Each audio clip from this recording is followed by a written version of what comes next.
The reason most people are bad is because they do not try to be good. Now the Gnome King had never tried to be good, so he was very bad. Having decided to conquer the land of Oz and to destroy the Emerald City and enslave all its people, King Roquat the Red kept planning ways to do this dreadful thing, and the more he planned, the more he believed he would be able to accomplish it. About the time Dorothy went to Ozma, the Gnome King called his chief steward to him and said, "Calico, I think I shall make you the general of my armies." "I think you won't," replied Calico positively. "Why not?" inquired the king, reaching for his scepter with the big sapphire. "Because I'm your chief steward and know nothing of warfare," said Calico, preparing to dodge if anything were thrown at him. "I manage all the affairs of your kingdom better than you could yourself, and you'll never find another steward as good as I am. But there are 100 gnomes better fitted to command your army, and your generals get thrown away so often that I have no desire to be one of them." "Ah, there is some truth in your remarks, Calico," remarked the king, deciding not to throw the scepter. "Summon my army to assemble in the great cavern." Calico bowed and retired, and in a few minutes returned to say that the army was assembled. So the king went out upon a balcony that overlooked the great cavern, where 50,000 gnomes, all armed with swords and pikes, stood marshaled in military array. When they were not required as soldiers, all these gnomes were metal workers and miners, and they had hammered so much at the forges and dug so hard with pick and shovel that they had acquired great muscular strength. They were strangely formed creatures, rather round and not very tall. Their toes were curly and their ears broad and flat.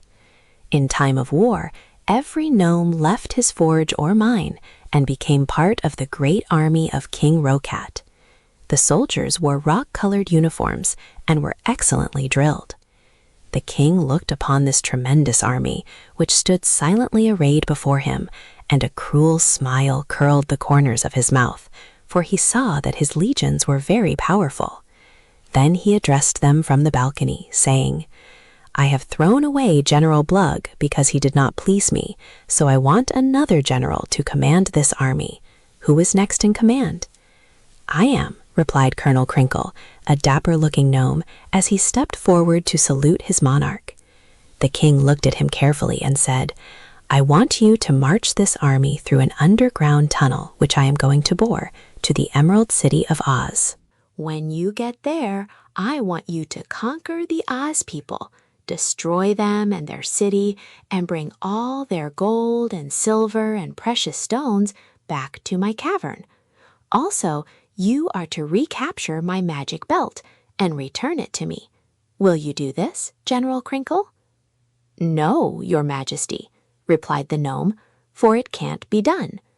"Oh, indeed!" exclaimed the king. Then he turned to his servants and said, "Please take General Crinkle to the torture chamber. There you will kindly slice him into thin slices. Afterward, you may feed him to the 7-headed dogs." "Anything to oblige Your Majesty," replied the servants politely, and led the condemned man away. When they had gone, the king addressed the army again.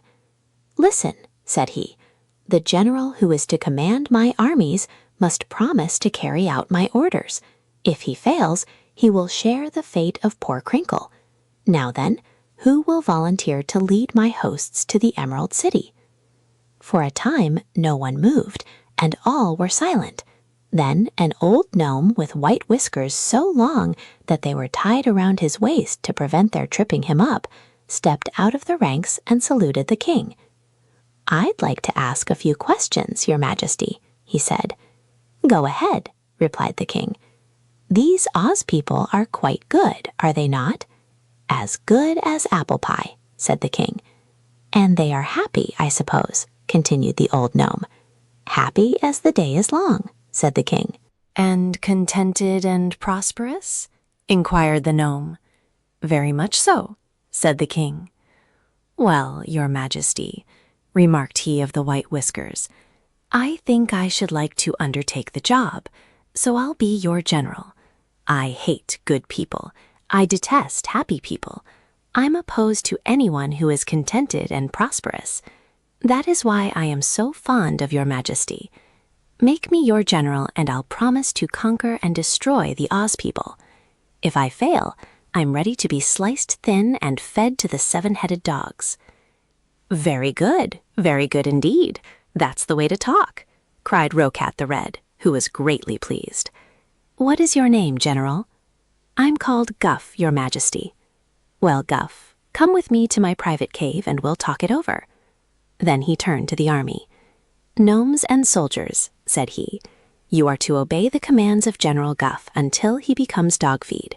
Any man who fails to obey his new general will be promptly thrown away. You are now dismissed." Guff went to the king's private cave and sat down upon an amethyst chair and put his feet on the arm of the king's ruby throne. Then he lighted his pipe and threw the live coal he had taken from his pocket upon the king's left foot and puffed the smoke into the king's eyes and made himself comfortable. For he was a wise old gnome, and he knew that the best way to get along with Rokat the Red was to show that he was not afraid of him. "I'm ready for the talk, your Majesty," he said. The king coughed and looked at his new general fiercely. "Do you not tremble to take such liberties with your monarch?" he asked. "Oh no," said Guff calmly, and he blew a wreath of smoke that curled around the king's nose and made him sneeze.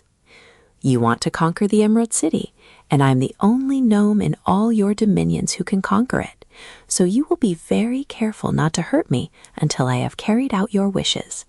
After that—" "Well, what then?" inquired the king. "Then you will be so grateful to me that you won't care to hurt me," replied the general. "That is a very good argument," said Rokat. "But suppose you fail?" "Then it's the slicing machine. I agree to that," announced Guff. "But if you do as I tell you, there will be no failure. The trouble with you, Rokat, is that you don't think carefully enough. I do. You would go ahead and march through your tunnel into Oz and get defeated and driven back. I won't. And the reason I won't is because when I march, I'll have all my plans made and a host of allies to assist my gnomes." "What do you mean by that?" asked the king. "I'll explain, King Rokat. You're going to attack a fairy country, and a mighty fairy country, too. They haven't much of an army in Oz, but the princess who rules them has a fairy wand, and the little girl Dorothy has your magic belt.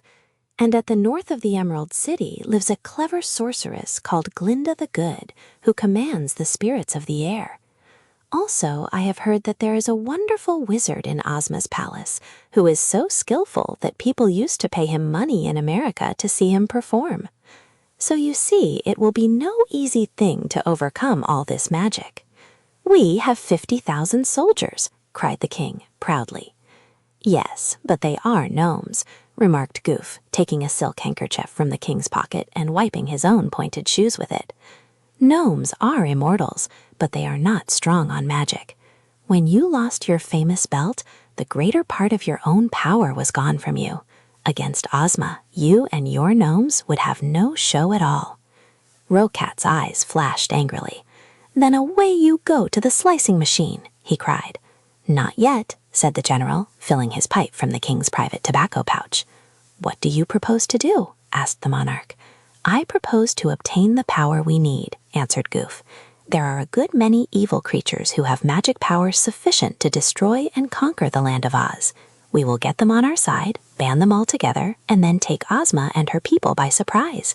It's all very simple and easy when you know how." Alone, we should be helpless to injure the ruler of Oz, but with the aid of the evil powers we can summon, we shall easily succeed. King Roquat was delighted with this idea, for he realized how clever it was. "Surely, Guff, you are the greatest general I have ever had," he exclaimed, his eyes sparkling with joy. "You must go at once and make arrangements with the evil powers to assist us, and meantime I'll begin to dig the tunnel." "I thought you'd agree with me, Roquat," replied the new general. "I'll start this very afternoon to visit the chief of the Whimsies." How Dorothy Became a Princess.